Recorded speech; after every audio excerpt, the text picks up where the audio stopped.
EMP Series Book 2, The New Normal, Day 145. Early the next morning, as Zeb Fairley rode to the train station trading post to pick up the first batch of messages, Carl rode with him. Lieutenant Sanders wouldn't be in his office until 6 a.m., but Carl was going to be there waiting for him. When the two men arrived at the trading post, the attachment of military working on the post fortification detail hadn't started yet for the day. Zeb went inside to collect the messages and was greeted by the owner of the post, the only one there at that early hour. As Carl walked around outside surveying the compound, he saw the encampment of workers across the tracks. They were just waking up and stoking the fires. He could smell the coffee brewing. He thought to himself as he looked over the heavily fortified trading post exterior, how did we get to this point? Where was the world headed? What does the future hold for our society? As he pondered these rhetorical questions, he had some idea of the answers. He believed he knew pretty well how we had gotten to this point. As for the future of society, he knew that without God, the outlook would be bleak.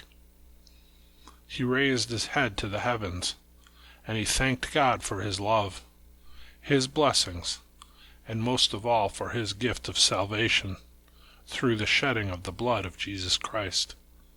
He smiled, at peace inside himself. As he continued to look around, he saw a jeep pull up in front of the post, and 3 men get out. He glanced at his watch. 5:50 a.m. Punctual, he thought to himself. Carl valued punctuality. He himself had little time to wait on others, and he prided himself on always being on time. He never assumed that others could afford the time to wait for him. He followed the men into the trading post. The clerk and owner of the post introduced him to Lieutenant Oliver Sanders. The lieutenant thanked Carl for coming and said to the clerk, "John, can I have an extra mug for coffee this morning for my guests, please?" Lieutenant Sanders was young, having graduated college just 2 months before the EMP hit. He went through ROTC in high school and enlisted right after in the reserve program. He excelled academically all through school, and the Army paid the tuition for his college education, which he attended at night and online. He was ambitious and career-minded. He had always planned a career with the military, and since the EMP event, he was more certain about it than ever before. He shook hands with Carl and invited him into his office, which was nothing more than a desk and a couple filing cabinets in the corner of a storeroom behind the counter. The clerk brought in a tray with a pot of coffee and 2 mugs on it. The 2 men sat sipping their coffee as the lieutenant engaged in some idle chit-chat to break the ice.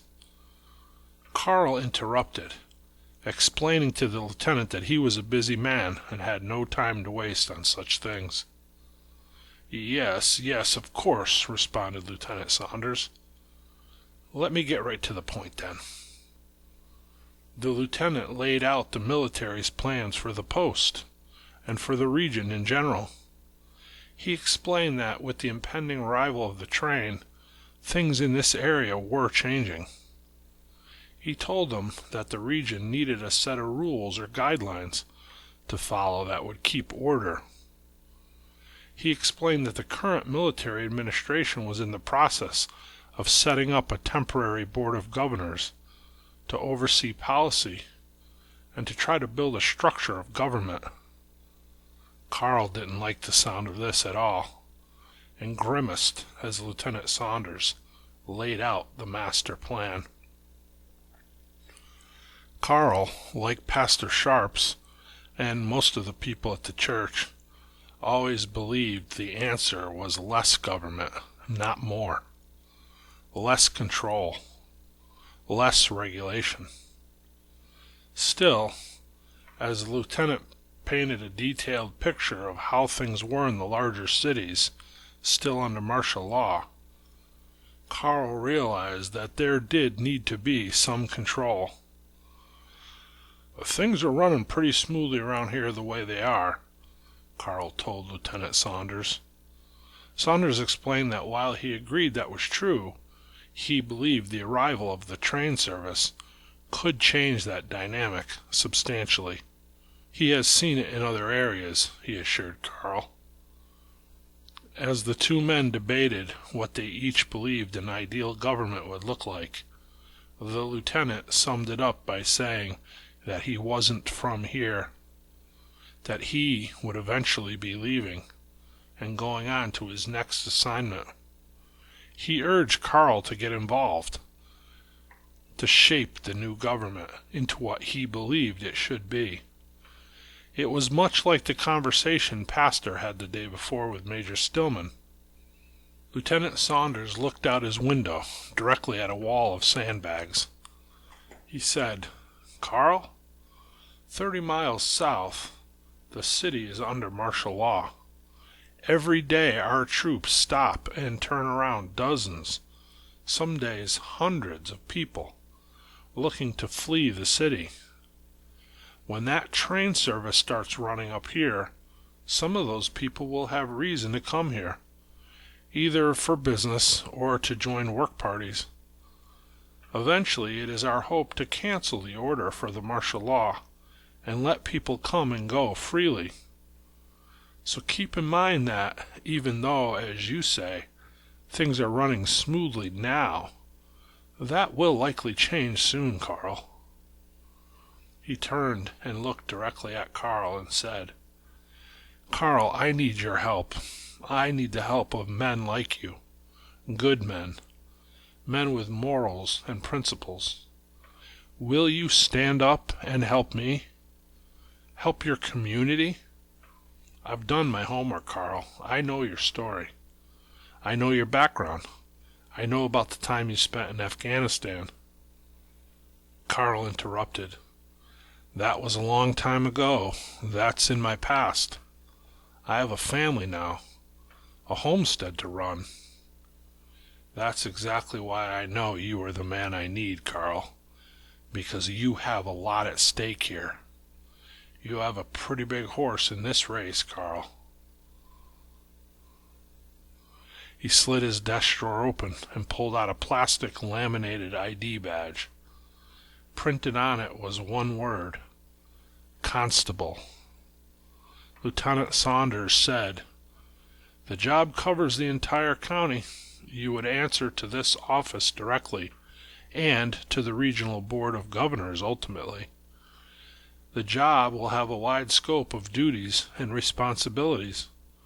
It will also have a wide scope of authority as well. The pay isn't much, credits at the post, and feed and water for your horse, or fuel for a vehicle, whichever you choose to use on the job, and free passage on the train for you and your family, anywhere it runs." He managed a slight chuckle and said, "That really isn't anywhere yet, but that too will be changing as time goes forward. The job is 24/7, with as little or as much time in service as needed. We're going to post a note on the board here in the post advertising for deputies on a volunteer basis. You can draw from that list as needed." Carl hesitated for a long moment and took the badge and said, "I'll pick my own deputies, if and when I need them." Lieutenant Saunders nodded in agreement and said, "Welcome aboard," as he shook Carl's hand. Carl slid the ID badge into his coat pocket as he turned and walked out. He rode home alone, slowly. Zeb, finishing up the morning messenger run, returned home a couple hours later. He handed Carl a note. It was from Pastor Sharps. He invited the Fairleys to have dinner that evening with us at the church. Carl crumpled up the note and threw it in the fire. "Zeb, ask your brother to hitch up the team to the wagon. We're dining out tonight." Zeb nodded. "Yes, sir," he said, as he walked outside. When the Fairleys arrived at the church, we were all in the basement fellowship hall. We had a big propane stove going with a turkey roasting inside and a pot of dehydrated veggies cooking on the burner. Outside on the fire pit, there was a venison roast being barbecued. Abigail brought 3 big loaves of fresh bread and a jar of honey.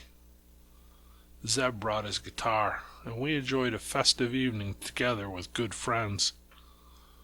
After dinner, Pastor pulled Carl aside and shared with him the meeting he had with Major Stillman. Carl shared his story of a similar meeting with Lieutenant Saunders today. The two men discussed it thoroughly.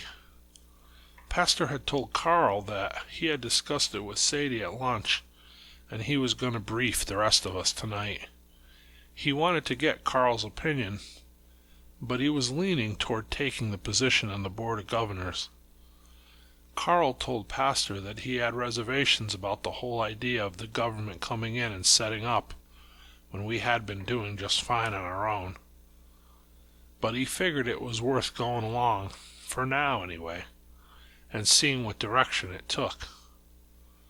The two men, both cautious, discerning individuals, agreed to keep the lines of communication open between them going forward. "The new normal," Pastor said almost to himself. Carl turned and asked, "What's that, Pastor?" Pastor just managed a slight chuckle as he told Carl, "Oh, no, nothing. Just something Major Stillman said to me. He said, we're heading into the new normal." Carl looked at Pastor, puzzled. "The new normal? What's that?" "Well," said Pastor, "I guess that's kind of up to us to decide together, Carl. At least, our version of it." Carl said as the two men looked out the window together, "Maybe it'll be better than the old normal, eh, Pastor?" "Let's hope so, Carl. I don't think I can make it through another few months like the ones we just went through." Carl kind of admired Pastor. Here was this 58-year-old man who never spent one night camping until 4 months ago. He had struggled the past months just to survive. He felt responsible for so many people. He could tell he was tired. Weary was more accurate. They had been through so much. As Carl thought of all that lay ahead, he couldn't help wondering if the worst was behind them or in front of them. Whichever it was, one thing was for certain. They would face it together. Carl trusted that he could count on Pastor, and he promised himself silently right then that he would make sure Pastor could count on him as well. At that very moment, unknown to any of us, there were 4 men watching the church from the woods, out back near the power line trail. Men who had looted and taken all they needed to survive since the EMP attack. Men who burned people out of their homes and killed anyone who resisted them in any way. They had been there since midday when they stumbled upon our camp as they walked on the power line trail.